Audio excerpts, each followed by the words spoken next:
Oh my gosh. So I have this situation that's happening, playing out right now, like real time.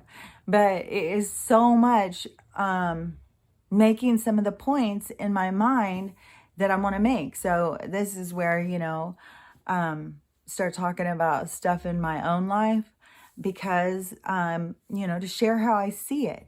So other people can expand the way they see things. So, um, this situation this morning, my mom just now she starts messaging in a group message that my stepdad, her husband for 25 years, he was my kids' only grandpa that they ever had, because my dad, I wouldn't allow him near my dad. And so my dad didn't ever know him. He met him, I think he met him a couple times, but I kept my kids away from my dad. And so this was my mom's husband though for 25 years. So it was who they called Papa. And he was way younger than my mom, and he ended up leaving my mom. It was never a healthy relationship. I mean, they were so mean to each other. It was so toxic. It was so uncomfortable to be around them. And everybody knew it was going to end. And so, but it really hurt my mom when it did. Because, that's the only second person, she's ever even been with. Things were so much different for these other women that grew up at a different time. They didn't disconnect like how girls now are just kind of taught to disconnect from sex, disconnect from love, disconnect from, don't even think, like, don't want what the princesses want. Don't want the best for yourself. Lower your standards. Take whatever you can get. It's up to us to demand more for ourselves. But, but this has all been learning for souls. But so she was in the part where, you held it all in, very repressed. So, it's a significant person in her life. She's never remarried. And he went and, remarried and has continued. And he was a major alcoholic and smoker. His COPD really bad for a long, long time. Just like my dad was in liver failure for fucking 2 decades, I swear to God. This guy has been in COPD, probably on oxygen for the same 2 decades. But... And when my sister, she goes, isn't he only 70? And I was like, his body's like 150. You can't just wear and tear your body and think that this is my body. It's time to connect. And no, you have a responsibility. What are you doing to yours?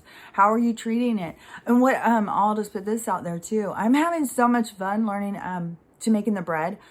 This loaf that I made yesterday is my 4th yeast packet.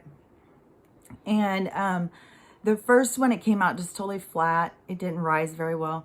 My throat is still, it didn't rise very well. And so I was showing them on TikTok, and somebody said, do croutons. So I made croutons, the best freaking croutons I've ever had in my life.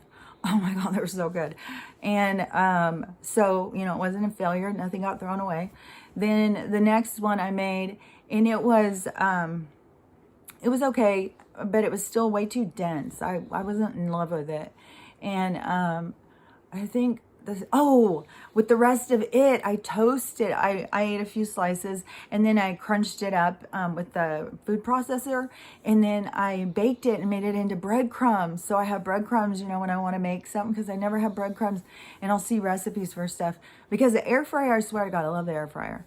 If you could have anything in your house, an air fryer is, I think you could live with just an air fryer. You could even just have a hot plate in an air fryer and a teapot, and you'd be good to go. So, anyways, then I did the one, and I split it into 4, made pizza crust. Only I used one to make a mini loaf, and the other ones I did make pizza. And I did learn a lot on that whole thing, making those. And then this one, so I made this loaf yesterday, and I just, I let it rise, and then I kneaded the shit out of it. Then I let it rise again. Then I kneaded the shit out of it, and then I let it rise again, and then I baked it. Only this time when I baked it on super high temperature, 425. And I had seen where people say when you want it to be crispy, put a pan of water in the bottom of the tray thing, and then the steam goes up and it makes it super crispy. Oh, it does. And this one I put olive oil, and I put all these everything, the seeds, all the different seeds on the top. Oh my God. I would put way more even of the seeds. I could have been a lot heavier handed. It looks pretty, but the taste with the seeds is really good. It could definitely use a little bit more. And you could even do more and put garlic. I think I'm going to do some roasted garlic ones. I'm going to try and do like jalapeno cheese ones. This bread turned out so good. I think there's something to kneading it and letting it rise, kneading it and let it rise, because it's really fluffy, and it's so it's fluffy. It tastes really good. The flavor's great, and all it is seriously is I have yeast you have to make. I didn't get the automatic yeast or whatever, so you put the yeast packets in with a little bit of water and a little bit of sugar, and then in a little while it starts growing. And so when that happens, then it's active. And then you take a whole bunch of flour, like 4 cups of flour. And you can put a little bit of salt. And then you just add more water. It's like another 1.5 cups of water. And then you just start rolling it into a dough and then just keep letting it rise. It is so good.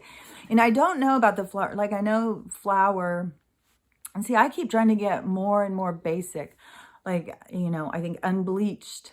I think bleach is just another chemical process they do. So anything that we can do to get down to basics. But the more stuff that I'm cooking for myself, the more I feel like it's just better.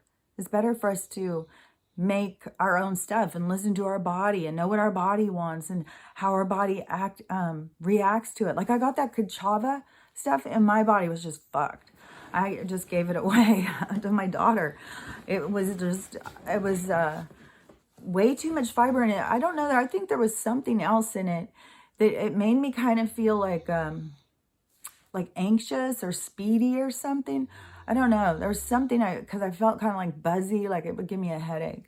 So I was like, oh, that's weird. But then the stomach stuff, I was like, no, this is not my stuff.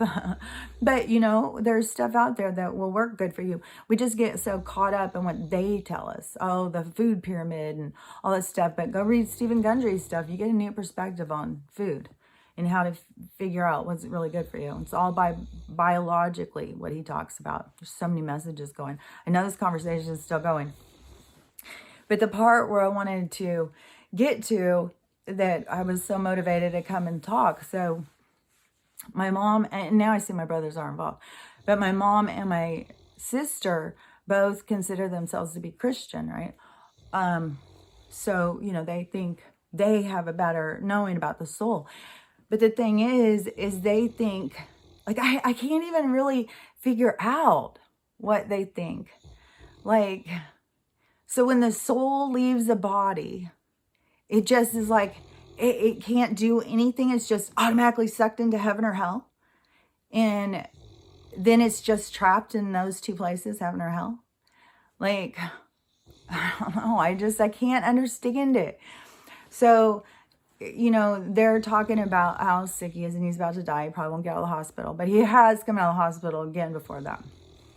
Or, you know, a few months back. Even when he got the dreaded illness, he still got out of the hospital. So it's like, if that doesn't tell you something. So anyways, and that wasn't the only one. My mom knew several severe COPD people who went in the hospital with the dreaded illness and came out. So the dreaded illness is not what they say. But the way to defeat the dreaded illness is to take care of yourself. And be smart. I mean, I've got my kids telling me like, oh, well, you know, they're going to raise the restrictions, but I think I'm going to still wear one. Why? I even said to one of my daughter, why? It doesn't do any, I mean, well, I know you just don't want to do it because you have to. It's like, no, I just know that that's not what they're for. I had to go to the hospital every day around sick people all day long. Never did we put that on. Never. So why? I said, that's not what they're used for. Go look it up. Why would I do that? I'm not going to look it up. And that's where people get so stuck. They believe what they're told and they don't go past it. Fucking go past it. Look into some shit. It's very aggravating, especially when and then somebody's going to argue with you and then tell you, oh, it's just your opinion. Oh, it's just your beliefs. It's like, until you know. So anyways, they're, oh my God, it's so sad. And I said, this is beautiful. We should be celebrating. This is a transition out of a sick body. This is exciting. And silence. And then some other stuff said, then it was like, well, the two of his daughters, really want to talk to him. They're really, really distraught right now. And I said, well, then they should call. Well, he's unconscious. Well, somebody can hold the phone up to his ear. Because sometimes, the physical, they need that release. They need to say it to the physical body. But as my sister's sitting there, well, I want to talk to him too. I said, yeah, but you can talk to him. You can talk to him right now. He's hearing us right now. What we're saying right now, he's hearing this. And no. And then I was like, not everybody has to go through that whole physical thing. That is more of a release that some people need to go through. But, his body's dying.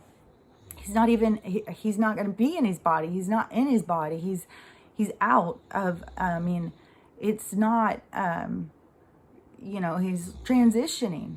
And, that was like, she couldn't, well, I would rather speak to his eardrum. What would be the purpose? Like, if you understand somebody's a soul, like what does their body is dying and decaying. Why do you need to say anything to it? They're out, their energy is out and free and feeling good. And so, I couldn't understand it. I even messaged my mom, and I think she was just as dumbfounded as like some of the stuff I was saying. I think she was also going like, what? Because I was like, his avatar's dying. We gotta celebrate that he's getting this transition period. I feel like I'm, Dr. Spock or something. Like I'm some alien talking about like it's far-fetched stuff. And so she goes, so I messaged my mom and I said, I don't know. I don't understand because, she calls herself a Christian.